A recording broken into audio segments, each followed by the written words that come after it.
US President Donald Trump offered a full-throttle defense of Saudi Crown Prince Mohammed bin Salman on Tuesday, rejecting accusations that the Saudi leader ordered the 2018 killing of Washington Post columnist Jamal Khashoggi. Trump honored the Saudi royal with a flypast and a lavish dinner in Washington, D.C. and formally named Riyadh as a major non-NATO ally. Take a look. U.S. President Donald Trump rolled out the red carpet Tuesday for Saudi Crown Prince Mohammed bin Salman. In his first White House visit in more than 7 years, Saudi Arabia's de facto ruler sought to further rehabilitate his global image after the 2018 killing of U.S.-based journalist Jamal Khashoggi, while deepening ties with Washington. During questions in the Oval Office, Trump defended bin Salman on the topic. A lot of people didn't like that gentleman that you're talking about. Whether you like him or didn't like him, things happen, but he knew nothing about it, and we can leave it at that. That effectively contradicts the conclusions of U.S. intelligence agencies, who concluded that bin Salman approved the capture or killing of Khashoggi. Bin Salman has denied ordering the operation, but acknowledged responsibility as the kingdom's de facto ruler. He also addressed the killing to reporters on Tuesday. We've improved our system to be sure that nothing happened like that, and it's painful and it's a huge mistake, and we are doing our best that this doesn't happen again. Topics discussed between the two leaders included security ties, civil nuclear cooperation, and multi-billion-dollar business deals with the kingdom.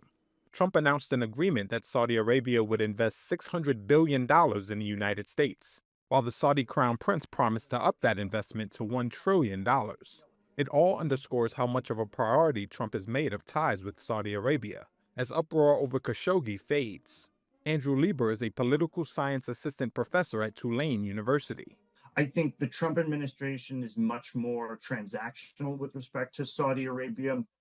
As with the first term for President Trump, there's really no emphasis on human rights. So that's much less of an obstacle for this relationship. Trump also said on Tuesday that the U.S. would sell F-35 stealth fighter jets to Saudi Arabia, in a similar arrangement it has with Israel, in what Trump described as a defense agreement. The move marks a significant policy shift, which could alter the military balance in the Middle East. Google CEO Sundar Pichai warned that no tech company will escape unhurt if the global artificial intelligence boom collapses. With company valuations skyrocketing and investment levels surging, Pichai said fears of an AI bubble are real and the fallout could be widespread across the industry. Take a look. No company will be left unscathed if the artificial intelligence boom collapses. That was the warning from the CEO of Google owner Alphabet, Sundar Pichai. He made the claim during a BBC interview published Tuesday. No company is going to be immune, including us. If you overinvest, we'll have to work through that phase.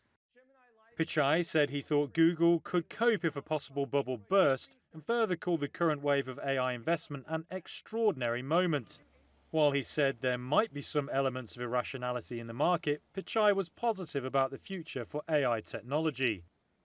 It's also true when we go through these investment cycles, there are moments we overshoot, right, collectively as an industry. We can look back at the internet right now. There was clearly a lot of excess investment, but none of us would question whether the internet was profound or did it drive a lot of impact. It's fundamentally changed how we work digitally as a society. I expect AI to be the same. Analysts have heavily discussed whether AI valuations are sustainable. Worries about that have begun to weigh on broader markets in the US, while British policymakers have also flagged bubble risks. Alphabet shares have surged about 46% this year. Investors have bet on its ability to compete with ChatGPT maker OpenAI. Alphabet pledged $6.5 billion in September to invest in the UK's AI infrastructure and research over the next 2 years. Pichai also told the BBC Google would begin training models in Britain.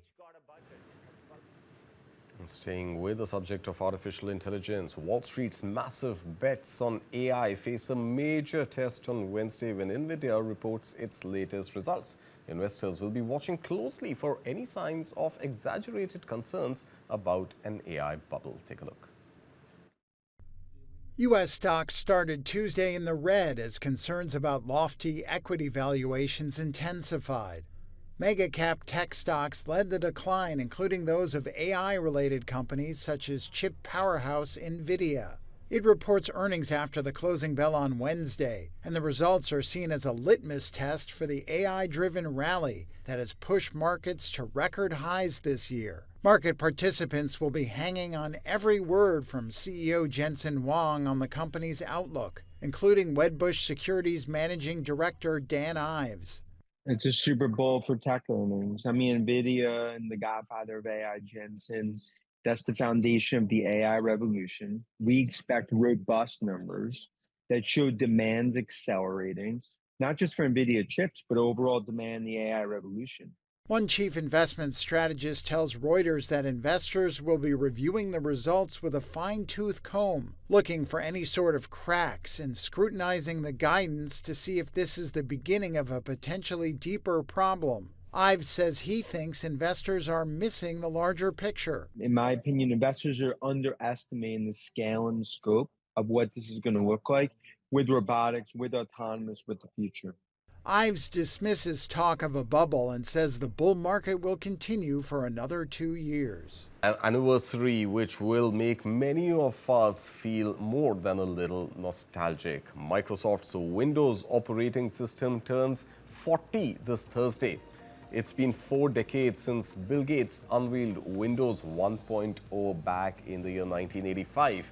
Now remember, from floppy disks to cloud computing, from start menus to AI co-pilots, the operating system that powered the world's PCs has evolved through 11 generations and now comes with built-in artificial intelligence at its core.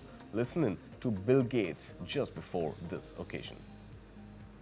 Maybe I'll be remembered for my software prowess at a young age, but I think doubling down so people know that we can spend at an even greater rate than we are today, that's the best possible choice.